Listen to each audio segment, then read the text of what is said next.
Hi guys, welcome back. We shall talk about now tropia.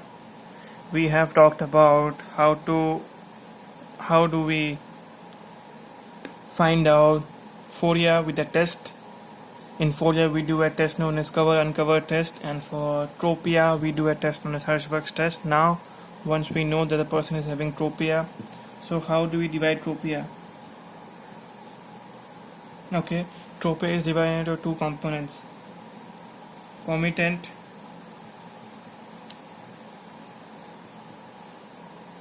incompetent.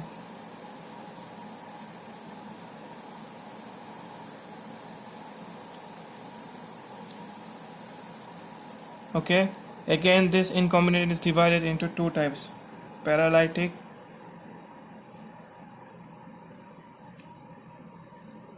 and restrictive.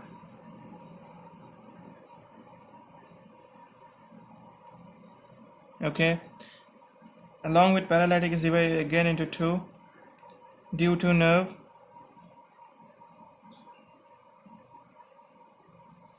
or neuromuscular junction disorders. Here we have myasthenia gravis, and due to nerve we can again divide it by 3. We have third cranial nerve, fourth cranial nerve, and sixth cranial nerve. Okay, so in commitant squint, what do I mean by commitant squint? Commitant squint means, as I told you, this is your eye. Okay, you have primary gaze, you have secondary, that is up, down, left, right. Okay, you have again up and right. This is tertiary. Primary is directly looking straight, secondary is up, down, left, right, and tertiary is upright, right, down, left, down, and left, up. That's what you have. Okay, that is what you have in a gaze. So in commitant squint, the angle in primary gaze, secondary gaze, and tertiary gaze will be normal, it will be same.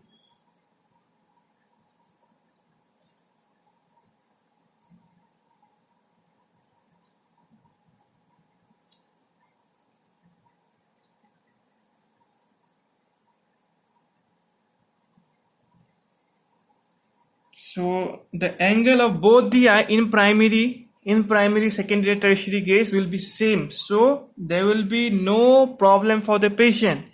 There will be, the image will be formed onto the retina only. It will be formed onto the fovea only. There is no, because the eye will think, yeah, it's the way it is. It is not fluctuating. That's why there will be no problem in commitant squint. Yes, there can be cosmetic the problem, but no functional problem. There will be no problem for the person here. Okay, now coming to commitant squint. Incompetent squint, the angle will vary. Whatever the angle is there in primary gaze might not be there in secondary, or might not be there in tertiary.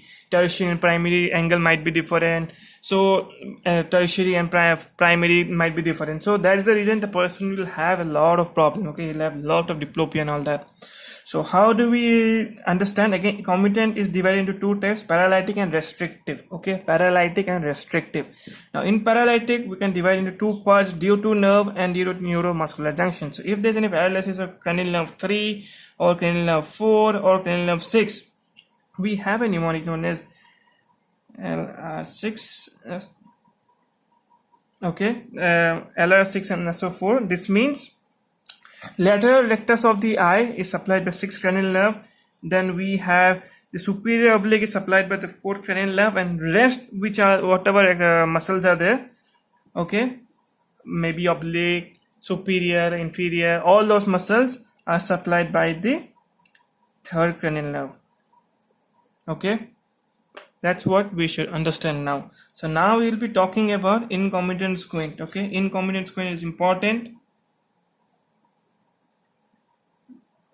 What the person will say, the very, very big problem the person will say is diplopia. The person will say, I'm having diplopia. Remember, diplopia is not present in concomitant squint. Okay, Now in this we have abnormal head position, we have vertigo and disorientation. Okay, now diplopia can be divided into multiple ways. Okay, so it can be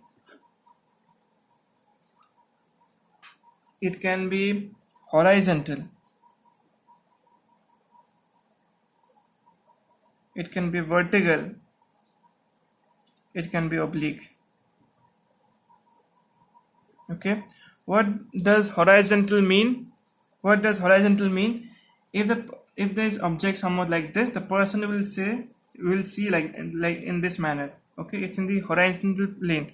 So what are the muscles present in horizontal plane? It is lateral rectus and medial rectus. Okay, it's in the horizontal plane. Okay, now if there is problem with the vertical, so if the image is like this, the person will see somewhat like this. Okay, so the problem will be again with the muscles which are present in the vertical plane, that is superior rectus and inferior rectus. Okay, now in oblique, if the image is like this, the person will see somewhat like this.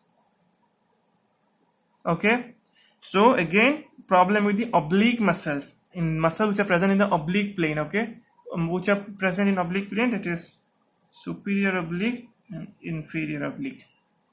So that's what diplopia is divided. How will a person know that he's seeing two images? Yes, in diplopia, yes, if the image is like this, he'll be able to see this, but in out of these two images, one will be more clear, one will be hazy. The one which is more clear, he'll know that is a real image, and one will be hazy image. So along with this incommitant, there will be abnormal head position and vertigo and disorientation. So we'll talk about this in the next video. Okay.